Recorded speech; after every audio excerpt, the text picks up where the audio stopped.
Hello friend, welcome to smart classes. आज का topic होने जा रहा है हमारा शिक्षा की प्रकृति। सभी छात्रों के लिए इंपॉर्टेंट है, बीएड सेकेंड ईयर वालों के लिए। तो स्टार्ट करते हैं। शिक्षा की प्रकृति। शिक्षा एक सतत प्रक्रिया है, यानी कि यह जन्म से शुरू होकर जीवन भर चलने वाली प्रक्रिया है। ये हमेशा सीखने का कार्य करती है और ये कभी रुकती नहीं है। दूसरा देखेंगे हम, शिक्षा सामग्री विकास करती है, यानी कि शिक्षा केवल मानसिक विकास ही नहीं बल्कि हमारी शारीरिक, सामाजिक, भावात्मक, नैतिक और आध्यात्मिक विकास भी करती है। शिक्षा के माध्यम से हम समाज में जीना सीखते हैं, रहना सीखते हैं। आध्यात्मिक यानी कि अध्यात्मक से जुड़ते हैं। भावनात्मक अपनी भावनाओं को शेयर करते हैं। नैतिक क्या सही है क्या गलत है उसके बारे में हम जानते हैं। शिक्षा के माध्यम से हम हर एक प्रकार से विकसित होता है। हमारा दिमाग हर एक प्रकार से विकसित होता है। हमारा शरीर हर एक प्रकार से विकसित होता है। 3 नंबर देखेंगे हम, शिक्षा अनुभव आधारित है, यानी कि व्यक्ति अपने अनुभवों, गतिविधियों, खेल, गलतियों और समस्याओं से सीखता है। यानी कि शिक्षा जो है वो अनुभव से लोग सीखता है, अनुभव पर आधारित होता है। अगर हम कोई काम करते हैं तो उसमें समस्याएं आती है तो उसको हम सॉल्व करते हैं, तो उससे हम सीखते हैं। खेल खेलते हैं, गलतियां होती है तो उससे भी हम सीखते हैं। तो हमारा अनुभव यानी कि एक्सपीरियंस है, एक्सपीरियंस से हम सीख पाते हैं आगे। तो शिक्षा अनुभव चीज़ करती है। अब हम देखेंगे 4 नंबर, शिक्षा सामाजिक प्रक्रिया है। शिक्षा इंसान को समाज में रहने योग्य बनाती है। सामाजिक मूल्य, सांस्कृतिक व्यवहार को सीखने में मदद करती है। जब एक बच्चा जन्म लेता है तो वो समाज में बढ़ता है, पलता है और आगे की ओर बढ़ता भी है। तो उसमें वो सारी चीज़ें सीख जाता है। समाज में रह कर के अपनी सांस्कृतिक, अपना व्यवहार वो किस तरीके से मदद कर सकता है, ये सारी चीज़ें समाज में रहकर शिक्षा के तहत वो सीख जाता है एक इंसान। अब हम देखेंगे 5 नंबर, शिक्षा उद्देश्यपूर्ण होता है। शिक्षा का लक्ष्य व्यक्तियों को बेहतर जीवन, बेहतर समाज और बेहतर नागरिक बनाता है। यानी कि कई लोग ये मानते हैं कि एक एक बच्चा कोई डॉक्टर बनना चाहता है तो वो समाज के लिए भी अच्छा है। वो उद्देश्यपूर्ण पढ़ाई कर रहा है कि उसका उद्देश्य है कि हम ये बन सकते हैं, उसका लक्ष्य है कि हमें डॉक्टर बनना है। कोई बच्चा समाज के लिए जीता है, राजनीति में जाता है, पॉलिटिक्स बनता है, किसी को मंत्री बनना होता है। तो ये सारी चीज़ें शिक्षा को एक लक्ष्य के माध्यम से भी उद्देश्यपूर्ण मान सकते हैं। उसके बाद देखेंगे 6 नंबर, शिक्षा परिवर्तन लाती है।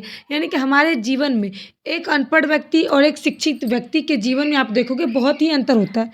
शिक्षा व्यक्ति के विचार, व्यवहार और दृष्टिकोण से सकारात्मक परिवर्तन लाती है।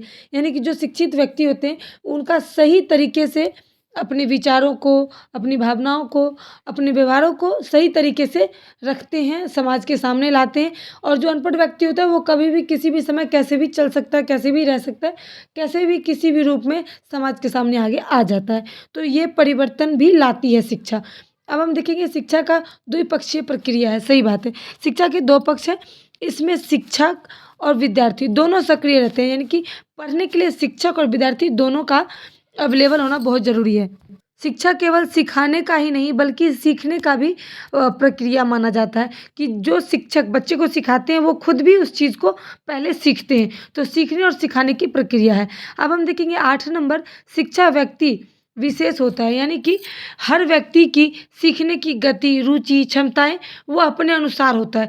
हर व्यक्ति के अपने तरीके से वो, कोई व्यक्ति जल्दी सीख जाता है तो कोई बच्चा लेट सीखता है।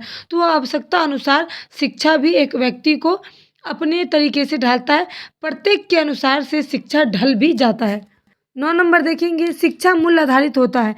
यह व्यक्ति में सत्य, अहिंसा, ईमानदारी, अनुशासन, सहयोग और नैतिक जैसे मूल्यों का या फिर मानवीय मूल्यों का विकास करता है। यानी कि शिक्षा जो है वो हमारे कई तरीके का मूल्य, हमारे अंदर अच्छाई बुराई है, अनुशासन है, और एक दूसरे में कैसे हमें अच्छा और बुरा को चुन सकते हैं, ये सारी चीज़ें हमारे अंदर है।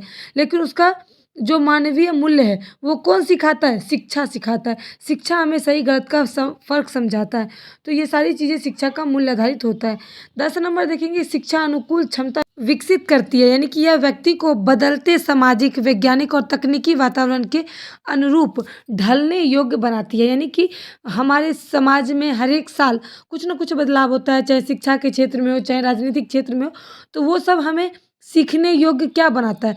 सीखने योग्य शिक्षा बनाता है, उसके अनुरूप हमें ढालता है, उस वातावरण में ढालने का काम शिक्षा करता है। निष्कर्ष देखेंगे, निष्कर्ष आप एग्ज़ाम में ज़रूर लिख कर के आएँ, उससे आपका 2-4 नंबर और अच्छे से बढ़ सकता है। शिक्षा की प्रकृति यह स्पष्ट करती है कि शिक्षा केवल जानकारी प्राप्त करना नहीं है, बल्कि यह व्यक्ति के जीवन में सकारात्मक बदलाव लाने वाली आजीवन प्रक्रिया है, जो उस ज्ञानवान, कुशल और उत्तरदायित्व व संवेदनशील मानव बनाता है। यानी कि शिक्षा ही ऐसा चीज़ है जो एक नॉर्मल व्यक्ति को एक अच्छा इंसान, एक ईमानदार इंसान, एक उत्तरदायित्व पुत्र, एक उत्तरदायित्व बेटा और पति बना सकता है, एक नागरिक बना सकता है। ये एक शिक्षा का कार्य है। यह संवेदनशील मानव भी बना सकता है। उम्मीद करती हूँ शिक्षा की प्रकृति के बारे में मैंने इस वीडियो में एक-एक टॉपिक क्लियर करा है। वीडियो पसंद आए like share support. Thanks for watching my video.